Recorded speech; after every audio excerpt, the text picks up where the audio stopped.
Welcome to Hi Felicia. Hi Felicia, hi Felicia. You guys, Casey, are you back? I'm back, baby. Oh, yay! Casey had it the shortest amount of time. Because he's a superhuman who... And I didn't get it. Wow, you did not get the Not stomach at bug all. that everybody got.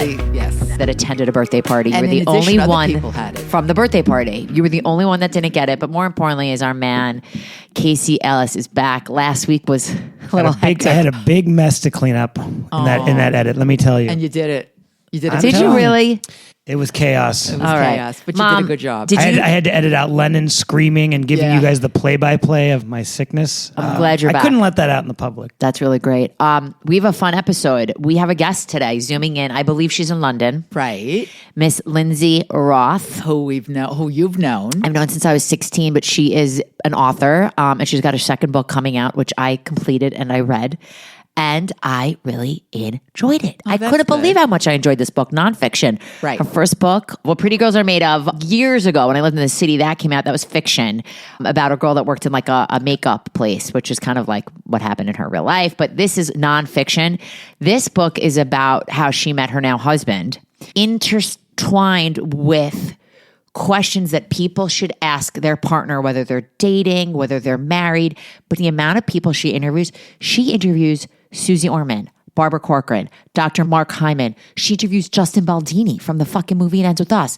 So I'm going to ask her, how did she get all these people? So it's really great because it covers what to talk about. She also interviewed Marnie Blake Ellis. Oh yeah, she interviewed me for the medical chapter. Yay. She interviewed me. My talks about like it's really about like when you're dating somebody, how do you bring up finance? How do you bring up religion? Do you want children? How do you bring up what should the daily chores be? How do you bring up like if you have an autoimmune disease or a condition? I just thought this book was so well done. So I'm excited to talk to her about it. What else is going on? What else is going on? So I just wanted to know. Yes. We left talking to Dan Brown last week. Did you watch anything that Dan suggested, like Shrinking or Silo? Did you watch any Silo? I did watch You could tell the second truth. season That's beyond, Mom. of- Casey, there's got to be like a sound effect because this is real bad. one of the I think the three shows were at the time three. Darren Karp will be furious I'm sure when she everybody hears will be this furious, news. but I always like to go to the end of the chapter. The end of the chapter, it's season 2 of the chapter. You started season 2 Silo. Did you like what you said to me? I want to see if I like what I see. Like, how do you I'm not. I sold? guess You're not I'm sold not because you didn't see season 1. I'm not happy with you. I Okay, was just okay. watching the latest episode, and it is Okay. good. I'm just What is the latest? This is it episode just came 4 out today. comes then. out today, Okay. and I'm not happy with you. Oh. Are you up to date with Before? Your stupid Billy Crystal show? No, that stupid ass show. No, I did not watch that today either. Okay, great. Because I didn't have time this morning. I had to be here for me early. All and I right, had to well, get, we're working with London time here, I know so we that. got to go early. I know that. Well, we have a lot to cover before we get Lindsay on the horn, so let's discuss news. Barry Keoghan is officially set to play Ringo Starr, in the Beatles biopic. Now, that was a rumor that he was going to be in it, and Paul Mescal, but Barry's officially Ringo. We're very happy. For me, this is the really only news I really want to report. This is making a lot of like Hollywood posts and blogs. Darren Star, we know Darren Star, who created Emily in Paris and Sex and the City. all of it. Right. Melrose Place. He has the rights to a book that's not even out yet. I cannot wait to read this book. It's called Climbing in Heels, and it's about a Hollywood female. The woman that wrote it is like a Hollywood producer. Right. Like in real life. She's a Climbing Hollywood up, producer. Is it climbing up the ladder type The of thing? book is about the fictional rise of 5 ambitious secretaries navigating the glitzy world of the 1980s Hollywood. I'm going to love that. The fact that the book comes out in 2025 and it's already like becoming a TV show, that's pretty baller. It's sex, drugs, and rock and roll. What the hell? What are you talking about? The 80s. Sex, drugs, and I don't Yeah. think You there wanna was make a a bet? show- You wanna make a bet? Sex, drugs. I think You it's want- about Yeah. giving a little head to get far in the world. Okay, that's called sex. Oh my God, Mom. The novel has echoes of William Morris Agency, where she was an agent and she represented Julia Roberts and Jennifer Lopez and Madonna.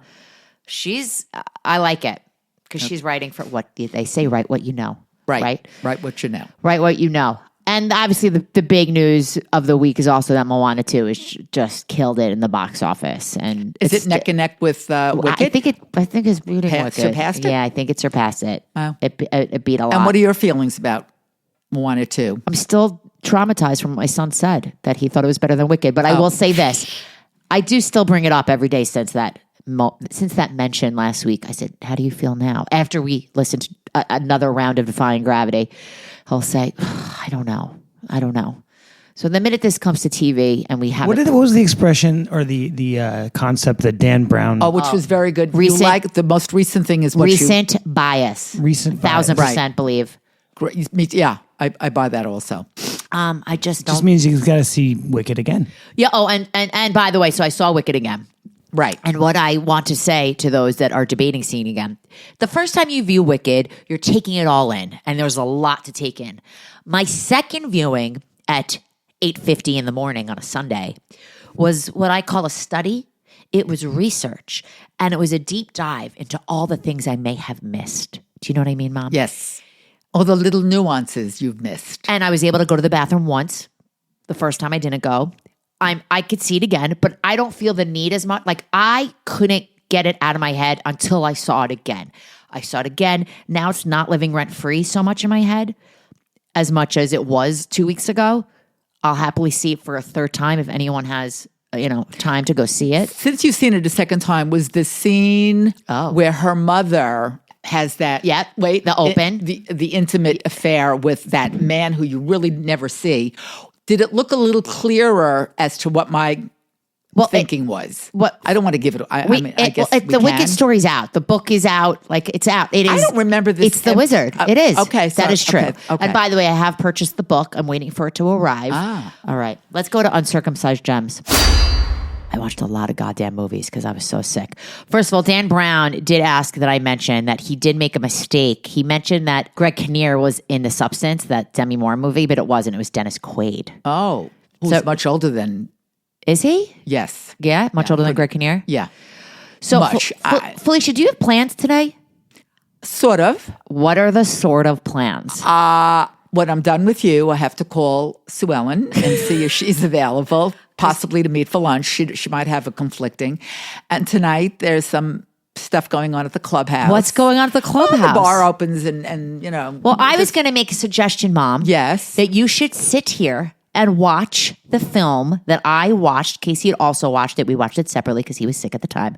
A Real Pain with Jesse Eisenberg and Kieran Culkin. This movie, I hope you'll thoroughly enjoy. It's about two Jews who go to Poland. I know. To see where their grandma lived. No, I get it. I would like to see it. I don't know if I want to hang, but, you know. It's cold out. You can't move. Cold. You can't leave. I was in the house all day yesterday. It was glorious. You want to just hole up and watch A Real Pain. Let's discuss glorious. A Real Pain. I think Kieran Culkin's going to get an Oscar nom. Casey? I mean, he was fantastic. He was so good in this. He was Roman... I didn't see Roman from Succession. I saw a lot of Roman. I think there was more depth to him, but I don't think. I mean, at the end of the day, he's Roman. They're on like a tour, right? A small intimate tour. In Poland or something? They're in Poland. Poland, right? That's where my grandma's from. Poland. Yes. Guess who's on this tour with them? As like a woman I think she's going through divorce. Jennifer Grey. Oh. And she looks old. Casey didn't recognize. Oh. And the tour guide. Do you think they made her look old? Or do you think no, she just looked not old. She's just aged. Right. You could see that's what she's aged. That's what happens. And one of the guys from White Lotus, season 2, plays the tour guide. I really enjoyed this movie. The TRT was fucking perfect. What is a TRT? Total run time. Oh, it's not too long. You have to say that for people who don't know what TRT means. I might have mentioned it once before, but thank you for reminding me. Total run time. I think it was slightly less than an hour and a half. Oh, no. It was a little over an hour and a half, under 2. It was 1 hour and 29 minutes. Wow. Okay. Casey's right. Right? Basically, you're right. You said it was under 90? Yeah. Okay, you're right there. It was really well done. Jesse directed it. Jesse wrote it. And he plays you could tell the neurotic Jew. And the idea is they're cousins. And Jesse's now married with a child. And Kieran Culkin he's bipolar. They don't blatantly say he's bipolar. But they're two totally different personalities. Exactly. Had they been friends all along? They're cousins. I understand they're cousins, but they're obviously of similar age and background. Yeah. Did they grow up in the same area? They were very close. They were very close. They were very close. Yeah, they were very close. So they both knew going on this journey was something that they wanted to do it. Grandma. They're on separate paths, though. He's got Eisenberg's got a family. I just said that. Right. Casey just stop chiming. Marnie's just not enjoying my input today, so I'm gonna. Marnie cannot. No, that's not true. That is not true. When Casey's right about something, I go out of my way to say you're right. I just said you're right about the TRT. You don't like my input if it's not. We do like your. No, I just didn't feel like you were listening. She doesn't agree, right? She doesn't agree. No, I agree. That's all it is. You're right there on a different path, but I already mentioned that he had a family. Recommend this movie. It's playing in theaters, but I'm sure it'll come to streaming. And I hope it gets nominated. I think these movies that aren't too long, they're just so enjoyable. Another movie I watched was Juror #2, the Clint Eastwood directed movie. Oh, he's 94. Yeah, I can't believe it. He's still doing. This cast was phenomenal. Toni Collette, J.K. Simmons, Chris Messina, Kiefer Sutherland. Entertaining. It's about a juror in a trial, and it was an entertaining watch. And I was curious how it was going to end, and I was satisfied. I don't think this should be up for awards. No way. I don't think Clint should get any other than nominations. Than he's made it and he's good for him. Old. I was proud of him. Casey, you want to talk about Civil War? Do you want me to? I do. Oh, okay. Civil War is on Apple TV and is considered a screener, which means it could be up for some awards. This movie stars Kirsten Dunst, and she looks like she is not a baby anymore. I was like, oh, she looks like she's. Is she in her? She's my age. I think she's my age, right? She's either your age or a little older. And she's married to. You know who she's married to? Yes, Mom? I do, but I forget his name. Jesse Plemons. Yes. And you know what's great? He's in the movie too. Oh, they she's 42. In fact, she's your age. I'm a year older. Oh, she was born in 82. Casey, do you think she looks older than me? Oh, it's a landmine. A landmine you're stepping into. I mean, yes, definitely older than you. She's by a decade at least. At least. Then there's Marnie, who's had no facial work or Botox shots. I don't know if she's had any work done. That's true. She didn't look like she had work done. I think that's why. But that was by design. I think that was all part of they made her look. So it's about. What's crazy is I was like, I don't want to watch Civil War. It seems like it's going to be an old timer. No, it's about if there was a Civil War today. Now, I know today. I remember when that movie first. This ain't Ken Burns' Civil War. Yeah, it was a lot going on. A lot of violence. A lot of violence. Where does it take place? What state? If I may. Yeah, please. Is that okay? It takes place in modern times. Yes, I know that. But and it takes place. It takes place where the California and Texas are trying to succeed from the United States. We know that there's a controversial president who has had a third term, so we're not sure how that happened. We don't know why it happened. Nick Offerman plays the president. Yeah, so clearly there's been some, rearrangement of our system, and people are upset with this leadership, and it's created a civil war. There's a Western forces that are taking over the United States government, and it all comes to a head in Washington, D.C. But what I appreciated about the movie is there was no political bias. It's not like this is like so-and-so or this isn't like such and such. They don't really explain anything about the why. It's all about the what. Like there's a civil war, there is a controversial president, and it's followed from the perspective of photojournalists the whole time. It's really how the media is fighting for it's really how these journalists are fighting for the shot or the story, and they're putting their lives in. They're trying to tell the story of what's going on. So Kirsten Dunst plays a journalist, a photographer. Mm-hmm. Now I'm thinking, where are the cameramen? If it's present time, why is there not one video camera? Why is there no videographers? They're all just taking photos. So I thought that was a little there. And you also don't see news report, as you're traveling through the country and seeing these spots where there's outbreaks of war. Yeah, or outbreaks exactly. You don't see news reporters on the street, but you see these photographers taking pictures. I mean, I think there were some holes in it, but it was entertaining, right? That being said, though, when you see actual war, coverage, there's reporter there on camera, but rarely do you ever Anderson. Is Anderson Cooper over the shoulder of people that are actively shooting at the enemy? No, they're usually back away, right? And they're talking. Whereas, then that's usually see the photos. I see why it was shown the way it was shown. Maybe the photographers can get closer, exactly, right? And then I recommend this. This is a fun one. Do you think this to will be watch. out on Special stream? effects were interesting. It's on Apple. No one's listening. Oh, it's on Apple. Oh, it's on Apple TV. It's on Apple TV. And it's also not too long. And it's a movie. It's a movie. All right. When does it take place? It's a movie. And it's called Civil War. Yeah, But a I liked present it. day. Yeah. It was enjoyable.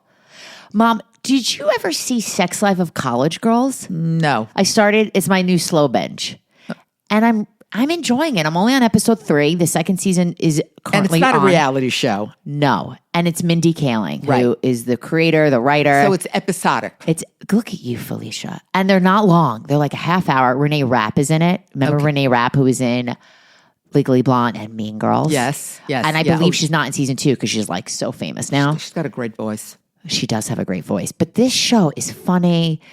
It's diverse. And where can I see? It's On smart. Max. It's on Max. So I'm just starting. That's my new slow binge. Okay. Now I know before we get into the big documentary of the week that I had you watch, Casey and I have started a show that is actually coming out December 12th. Okay. So for the timestamp here, today is December 6th. We got a screener of a new Netflix series coming out called No Good Deed, which maybe they should have changed the title because that's also a movie. No Good Deed is going to be on Netflix, episodic, 8 episodes. We've watched 2, and Casey is really enjoying it. Oh. It's giving me, remember Dead to Me? Yes. Same creator. Liz Feldman created it, right? And apparently she was looking for her next project and wanted to give a vehicle for Linda Cardellini. Created this show around this character that Linda Cardellini plays. It takes place in Los Feliz, okay? LA. Just tell people it's LA. LA, and it's where Casey and I used to live. Right. So Casey and I are both really enjoying seeing where they're filming. And it seems like they're filming right around the corner from where we used to live. It's a dark comedy, and basically Lisa Kudrow and Ray Romano are married, and they're selling their house, and their house is amazing. It's like old Spanish kind of style. Matt Rogers plays the real estate agent. Luke Wilson is in it, plays one of their neighbors who's like a famous soap opera actor. Dennis Leary's in it. So many cameos. Great cast. This is a show to look out for.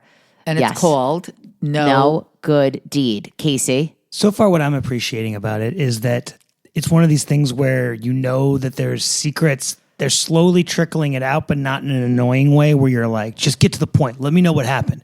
Like they're getting to the point. It's slowly exposing a bigger story, and I've been enjoying it thoroughly. I also have grown to really love Ray Romano. I thought he was super corny for a lot of years, and then I loved him in Parenthood when he played the autistic photographer. I loved him, and I've really. Did you watch Everybody Loves Raymond? Yes. We didn't watch it. You know, it takes place in Limbrook. Did you know that? No, I don't know if I knew that. Yeah. Could be. I mean, Yeah, you watched it. I did watch. I didn't watch. Did I watch it? I think I'm ready to watch. I enjoyed it. Yeah. Didn't Daddy one time get stopped in New York City and somebody thought, He was Peter Boyle. yeah, Probably. yeah, Casey, I'm telling you, I will never forget it. We were getting on a subway and somebody said to him, "You look like Ray Romano's father," right, on the show. Yeah. And he did have like a little bit of that tall. I don't know. Yeah, maybe a little bit. Yeah. I mean, not a bad thing. Sorry, Right. Mom. He can't be, He can't be Burt Reynolds, All which the is what time. my mother thought when she first met him. well, maybe when he was 19, but Yes, like yeah. when he was in his 60s. He was a maybe hottie. He was a hottie when He he looked was. like Peter Boyle when he was in his 60s. Jesus.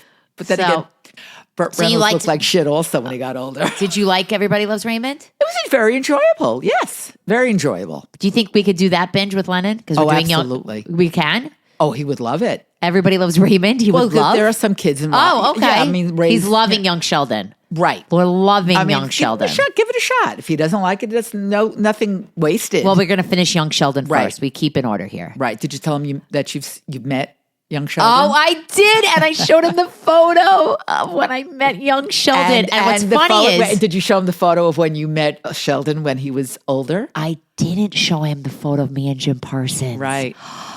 That's a good idea, Felicia. Good idea. But the story about me meeting young Sheldon is I was in a Starbucks by myself In the city. and I saw this little boy with tap shoes on and a mom. And at the time, I want to say, was it Big Little Lies? He was in one of those shows. So I went up to him and his mom, and I like sat and spoke to them for a very long time.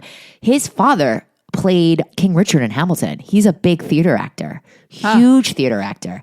This kid he was lovely. He was amazing. And the mom was so nice. And then I could go on about Jim Parsons, who I met on Long Island Medium and was just delightful. So no entourage. I think came with a friend. I interviewed him about the passing of his father, and he was just I respect this man so much. Lovely, lovely, lovely, lovely. Talk about a turn. I'm going to go into another docuseries I saw this week. Not the one that I had you watch, because I know you were going to watch Girls Gone Wild. Right. I wanted to support my friend Dan Kouvalakis, who worked on Girls Gone Wild. Okay. Now, back up. He didn't work on Girls Gone Wild. He worked on the documentary about Girls Gone Wild. Thank you, Casey. You're right. Thank Just you. Make sure that's clear. No, I'm glad you cleared that up. Girls Gone Wild, the original was what, in the 80s? No. When was it? This was like the height of me being in college. Thank God I was not on these videos. Oh, God. Oh, God. Casey and I would have just buried our heads. We would have, this whole thing could have never happened. What do you mean? This is true. This is Casey true. has had some Girls Gone Wild VHSs, admit it. Casey. I've never purchased a Girls Gone Wild VHS. So this, So listen. What you saw was just a documentary. It was like a making of a 3-part documentary of what happened. There's this woman, Scotchy Cool. Okay, she's a journalist that you'd recommend. I want to say she was on like The Dark Secrets of TV, that Nickelodeon one. She's now like a talking head in a lot of these. She's a journalist. And what is this on? Girls Gone Wild? This was on, I believe, both of these documentaries that we're going to watch this week were on Prime. Okay, so she in 2022 recorded a 9-hour conversation with him, okay? The man, for who's BuzzFeed, him? Joe Francis. And who was he again? Remind everybody. I remember. I know. Most people listening will know that he was the creator of Girls Gone Wild. Right. What a piece of shit. She was reporting for BuzzFeed. She sat down with him in 2022 at his huge beachfront property in Punta Mita, Mexico, okay? 9 hours. He only allowed tape recorder. He said no video. Then she put out the article in 2023. And it dropped a lot of information. And then he called her the C word about the article. And then they took all this recording and made a 3-episode documentary. There you go. And she's in it. But without his permission, I assume. I mean, I'm waiting for a lawsuit. He's been sued up the ass. Right. But they did interview some women that were on it who are now my age, right? Moms, right? Yeah, and how they had no idea. Here's the thing, and all the lawsuits he had, none of them went through because, like the judge and like everybody said, they did it right, and they gave verbal consent, not written. Years later, they had release forms where they had to sign, but before the release form, they had verbal consent.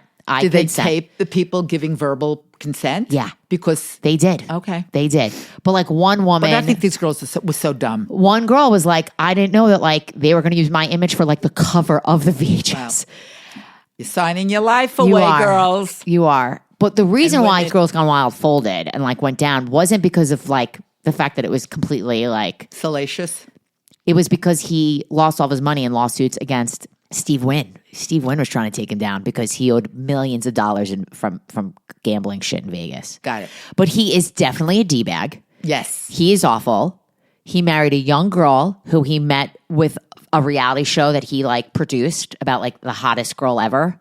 Married, has 2 kids. They're divorced now. I was entertained.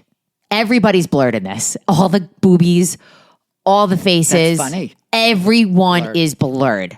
But this is like the height of the MTV days, the height of spring breaks. All the spring breaks I've been to, I never saw a camera crew for Girls Gone Wild. They interviewed a camera guy who was just so remorseful because there were points where like they weren't just getting girls to flesh. They were getting girls to be sex scenes. Right. And then all the stories about him taking advantage of women and the usual. Violence and rape. And I just think his ego and all of that shit. But for me, the documentary of the week, Mom. And I'm not going to call it homework. Let's call it an assignment. Okay. We watched the Lisa Frank doc. Right. Yesterday, half day of school, I went over to my friend Lauren Crane's house. The kids played while we watched 4 episodes of Lisa Frank. Mm-hmm. Mom. Yes. Were you as upset as I was? First of all, I found it boring. Second of all, she's obviously. I mean, she was never on air. She was never. I know. Interviewed on air. What you found her do, her or her lawyers or her PR people, was just give a statement. The one statement on every fucking episode. Right. By the way, spoilers. Okay, her ex-husband, James Green, not that nice, but very handsome. Very handsome. So handsome. And the son is a replica. God, they look like, so... my God. Yeah. James Green, as of yesterday, had 376 followers on Instagram, and he is very active, and I bet he's got a lot more now. I think the documentary, it starts off with like, okay, toxic work environment.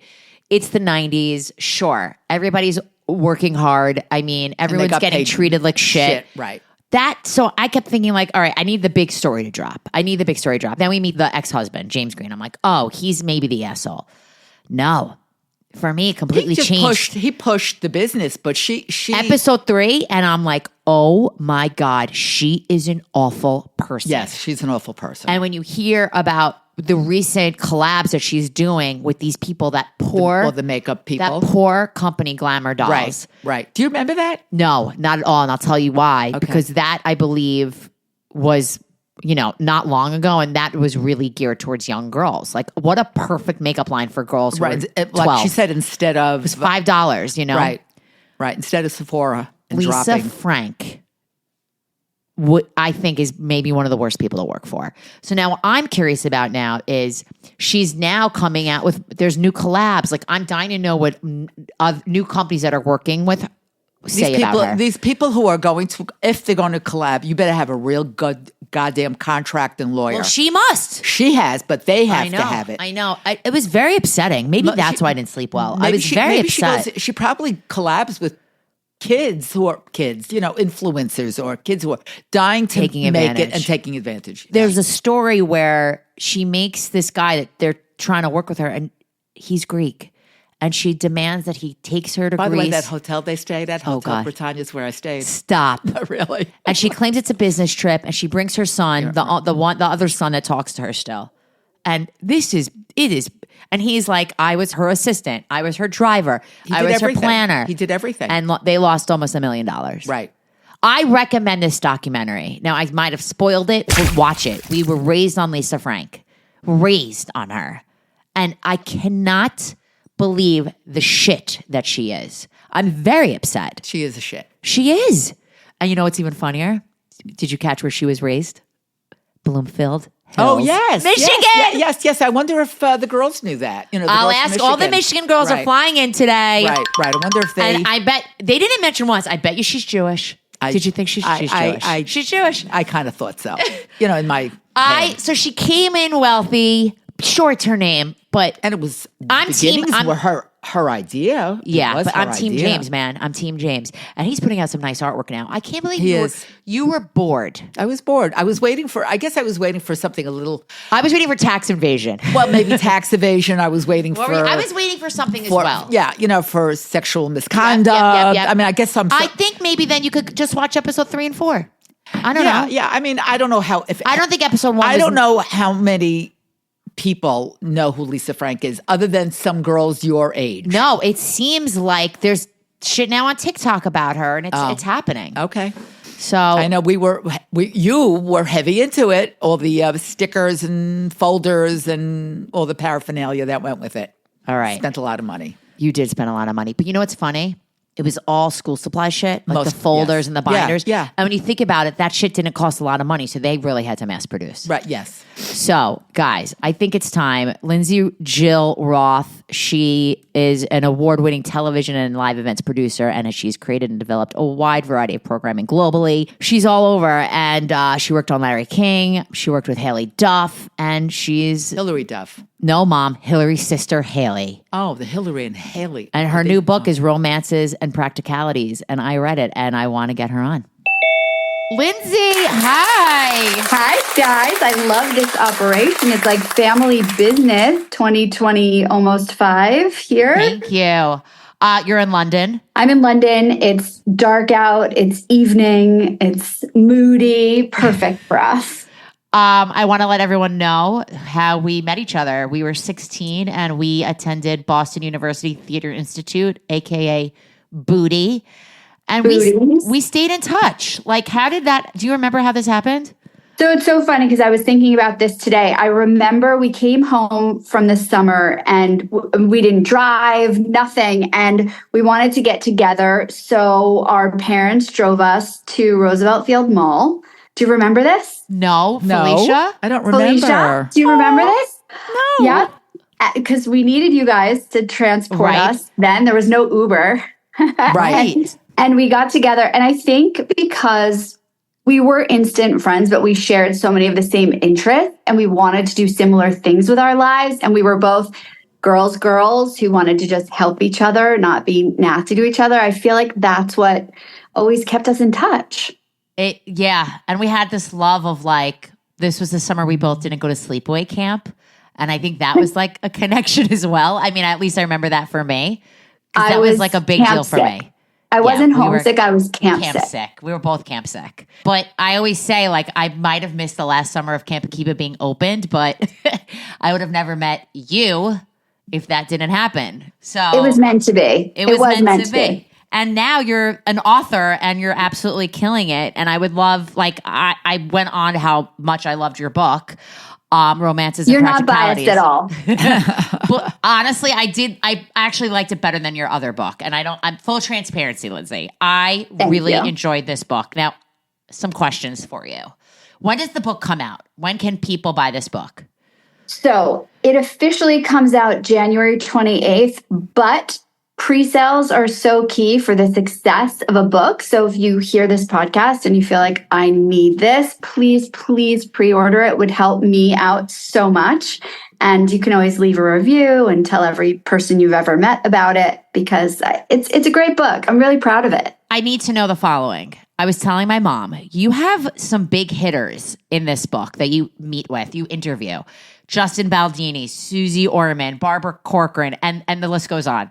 How did you score these people? And was it over Zoom? Was it in person? I need to know the deets. So some of these were in person. Some of these were over Zoom. So a little history about me is that I've been a TV producer like you for a long time. And working in entertainment, you form relationships with people and you make contacts. And if you have integrity and you're kind and you're a good person, it's not actually very hard to stay in touch with some of these people. And like, for example, I'll give you a fun story. So shortly after we met, I started interning at a radio station in New York, WOR Radio, where I ended up producing.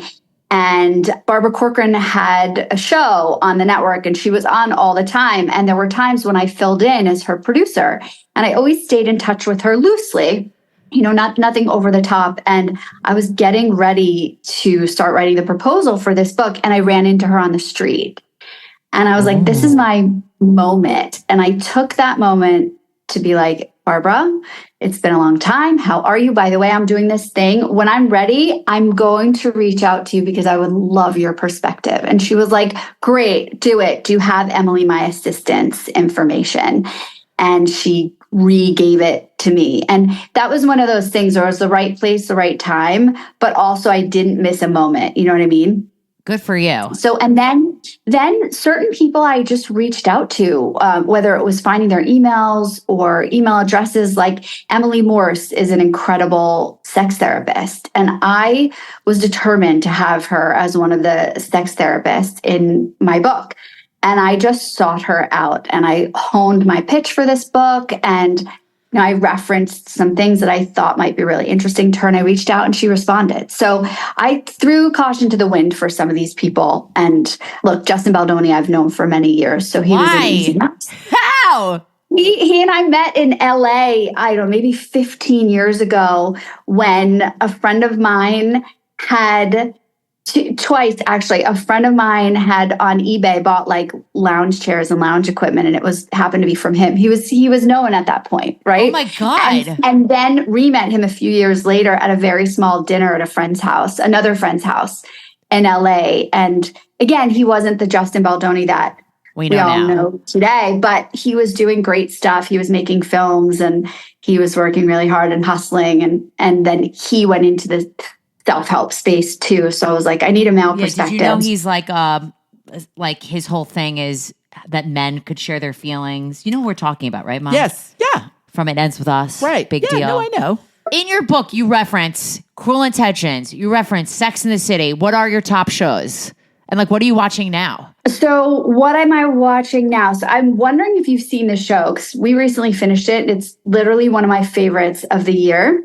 Are you ready? I can't wait. I'm nervous. Drops of God. Have you seen it? You know what's funny? No, but our neighbors, Lauren and Casper, told Felicia that she should watch this. And what it's is on that Apple TV. I've heard of it. Okay. And there's is there Korean involvement in here? So honestly, I don't want to tell you too much because it's so good. It's about wine, which that's all you need to know. Look, the first episode is a little slow, but please stick with it. It's so good. It's like international. It's funny. It's fun. It's a bit mysterious. It's so good. One season or two? One. Episodic? I love that. I love that word. Episodic. It's a short season, so it's great. It's like easy consumption. Got it. We just quick watch. It's called a quick watch. I love it. I love you, Felicia. I've loved you since I was 16. Maybe that's why we stayed in touch for so long, Marni, because of Felicia. Oh, and your mother's pretty terrific also. We got lucky. We got really lucky. The next show we just finished is called Industry. Oh, love that show. Top. But I have to say, it helps that I have a husband who works in finance and can explain certain things to me, because there's stuff that I just either don't understand or I think is realistic or not realistic. And he's like, actually, it would work like this, but great show. It doesn't matter. It's funny because I don't understand a lot of it, but that's why the show is so brilliant, because you don't have to understand it and you just get what's going on. But what a bonus. So you guys can watch shows together, because I know you both travel a lot. We do. Yeah. So how do you is that like a set, like let's get the kids to bed and watch a show? So we have a ritual that you're going to appreciate. Twice a year when Love Island is on. Actually, we have two TV rituals. When Love Island is on, we get our kids to bed as fast as we can. And we crawl on the couch together under a blanket and we snuggle up and we watch Love Island. That's a big commitment. I'm shocked. Huge commitment for people who work a lot, but we're like little yentas when it comes to Love Island. We love it. What's the other one? So the other ritual we just started, actually, we start watching Hallmark / holiday movies on Netflix. And so we just watched Our Little Secret with Lindsay Lohan. How was that? Because I haven't seen that one yet. It was very as you would expect. But there's something nice and ritualistic and sweet about this time of year and watching those movies, which is why I think they do really well. Look, not the best, but fun to watch. I want to ask you about the book, back to the book. I was saying to my mom, this book is not just for people that are single. I think it's also for married couples or anybody that's in a long-term relationship. And reading it, I'm like, wow, I think we covered some of this, me and Casey, when we dated. But there's a moment in your book where you're interviewing somebody and they said, you know, you met the one when you have like the, oh, I shit my pants moment. Okay, Lindsay? Right. This moment. I got multiple shit my pants stories. You wouldn't believe it. I was shocked. Well, I'm gonna add one to it. Oh, you haven't told Lindsay? I guess you don't know my shit my pants moment, because it was mentioned at the rehearsal. I'll tell you if I remember it. I mean, this is very memorable. We were dating. And you were kind of just dating. This was in July. We started dating in January. We were going to Griffith Observatory in LA to watch the fireworks. And my stomach was bothering me. And I looked at Casey and I said, I have to go to the bathroom. And he's like, all right, we'll leave. We'll go to McDonald's. And I looked at him. I said, I'm not going to make it. I'm not going to make it. And I was dying. I was like, shit, I'm going to about to shit my pants. Casey took I will never forget this, unzipped his Abercrombie hooded black sweatshirt, took American Apparel, I'm sorry. Duh, not American Apparel. He took the t-shirt off he was wearing and he handed it to me to use. and I went into like he's so good. He's so good. And I went into like the woods or like the deep, and I went and I used his black t-shirt and came out, and it was like nothing happened. And that's when I knew. I was like, oh my God. Left the t-shirt in the woods? Yeah, left the t-shirt in the woods. And I'll never forget it. I called my mom and she goes, you better buy him a lot of replacement t-shirts. And what did you say? And wrap it in toilet paper. Do you remember you said that? No, I didn't. But and I thought it was brilliant. Yes. And I did. And that story is our famous shit my pants moment story. And I loved that. When I saw that in the book, when I read it, I was like, oh my God, yes. Like you meet that person. I have one of those. Yeah. That's when you know. That's when she told me that story. I went, "He's a keeper." Yeah, it was really great. It was really great. What are responses that you're getting from the book? So it's been like living under a rock now for 2 years. Well, I've been writing it over the past 2 years, so it's now finally going wide in terms of people reading it and press and that kind of thing. So it's because it's not out yet, I'm getting a very concentrated set of responses, but it's been amazing. So certain people in the press, for example, have read it, and I thought they would read it because they were doing an interview or a podcast or whatever, and then they would put it on a shelf and it would go away. Their story would come out. That's it. Boom. But I've been getting emails from people like, oh my God, I loved talking to you. I loved reading this. We ended up answering question number 36. It was something that I've been meaning to talk to my partner about. It's really been a problem in our relationship. We never addressed it. We never talked about it. I found it so easy to just say, hey, I'm reading this book and I feel like we need to talk about this. And you've changed our trajectory, right? And so it's been the most validating process because so many people have done the system and so many people have used it and given me feedback and have beta tested this system, but now it's wide for people who don't know and love me and who have no need to blow smoke because they want to, right? So it's so validating that something that I care so much about, that I spent so much time on, that I love and that I hope will go wide, people are really responding well to it. I can't just, when I was reading it, I was thinking to myself, if I broach these questions to this man I'm dating, I thought maybe I would scare the shit out of him. What do you say for somebody that would say that? Like, how do you broach it where you're not intimidating someone?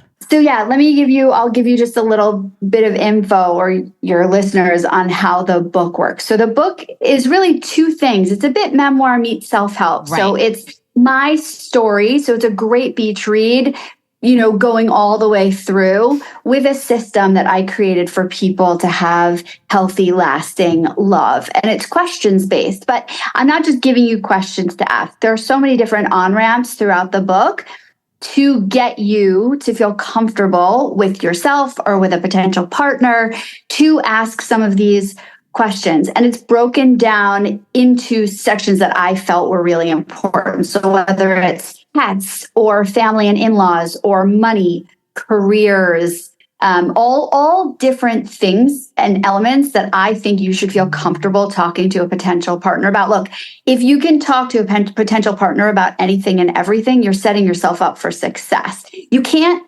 solve your whole life by reading this book, as much as I'd love to say that you can. But when you're in a couple, it's always easier to revisit something you've talked about in the past than to bring it up when you're 5, 6, 7, 10, 15 years. And if you've talked about sex at the beginning and 10 years in, you're unsatisfied sexually, it's a lot easier to bring it up if you have a rapport talking about sex.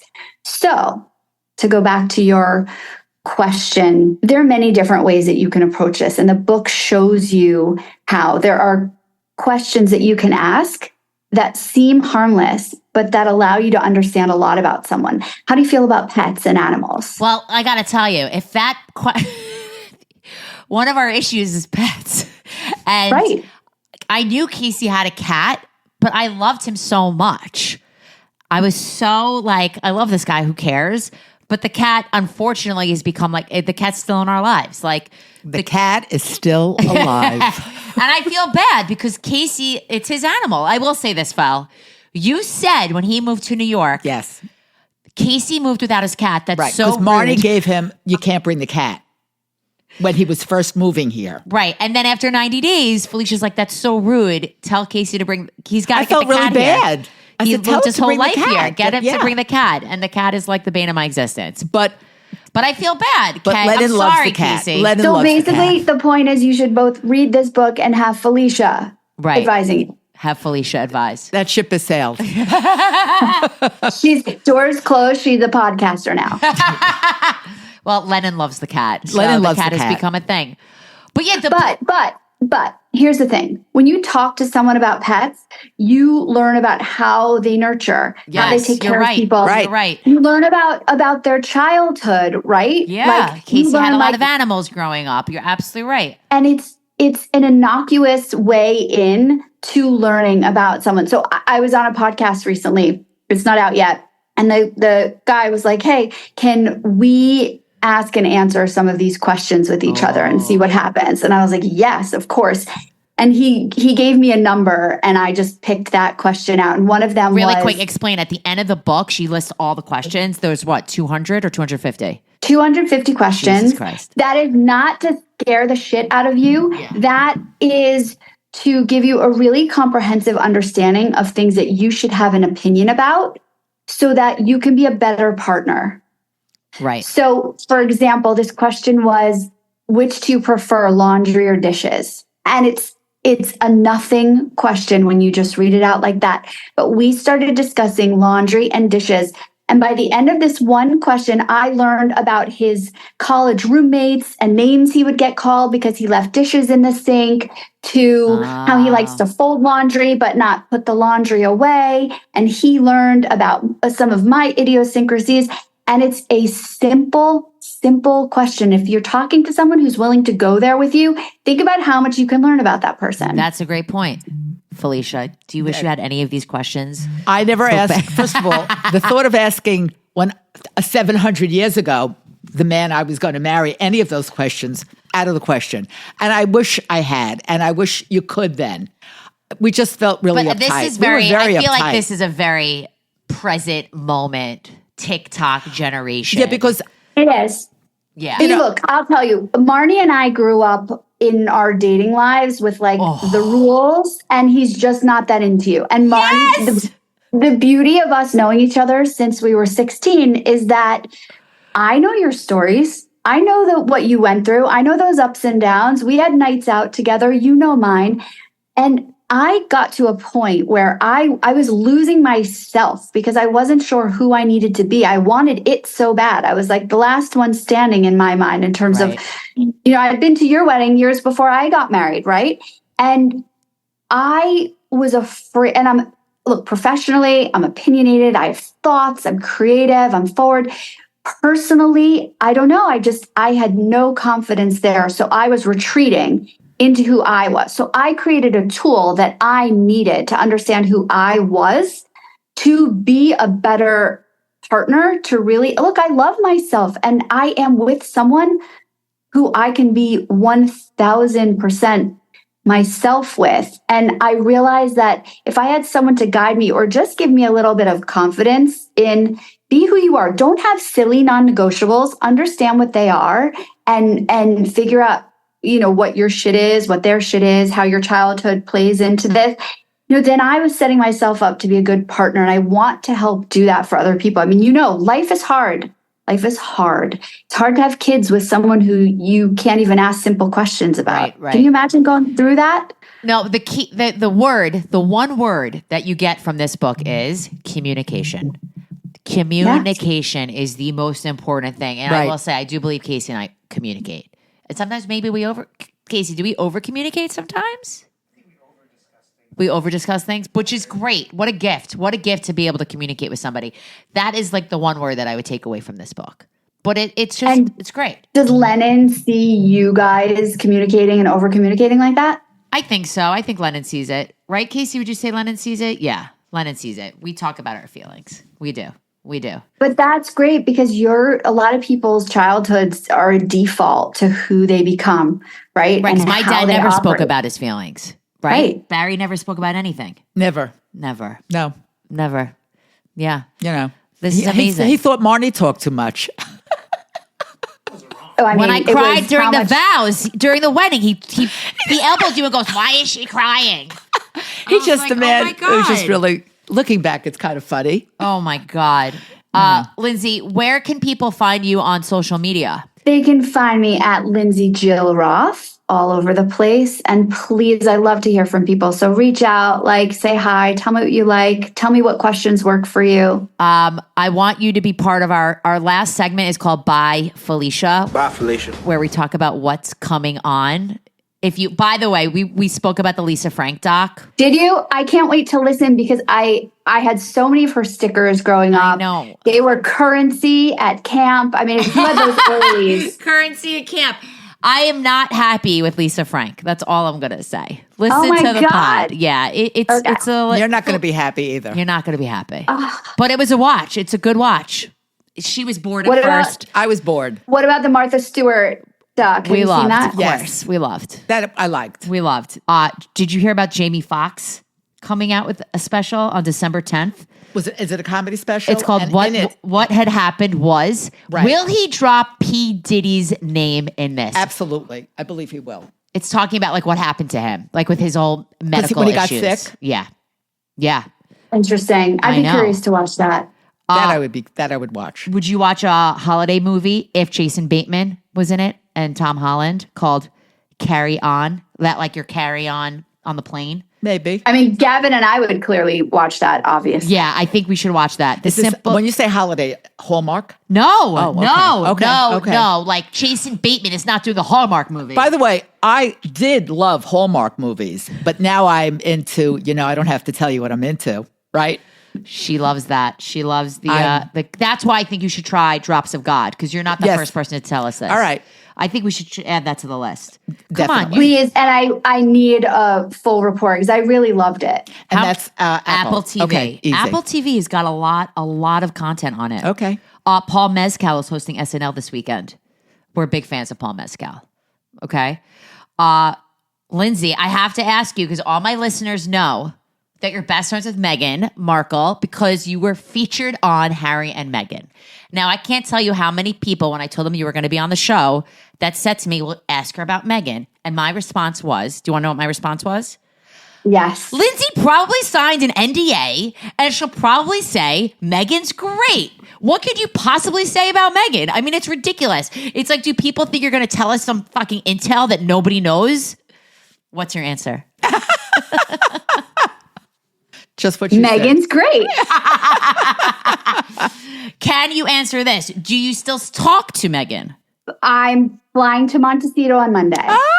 Good for you. Tell her I say hi. I want to say I met Meghan. I had lunch with Meghan when I moved to LA. Lovely. She was at your wedding. Lovely. Big fan. But I will say I did stop watching Suits.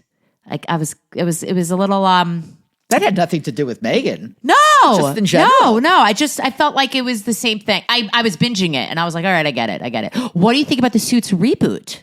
You know what? I think any kind of reboot is great when a series is so loved. Okay, I love that answer. Yeah. And I'm glad it's sooner rather than later. I was, when something like Gilmore Girls came out and then was doing a reboot, I loved Gilmore Girls. I was at the perfect age to watch it when it came out. I was too old for it when the reboot came out, so it didn't affect me. There was a reboot? Where have I been? What? Yeah, there was yeah. I don't remember that. I don't either. remember there being a Gilmore Girls reboot.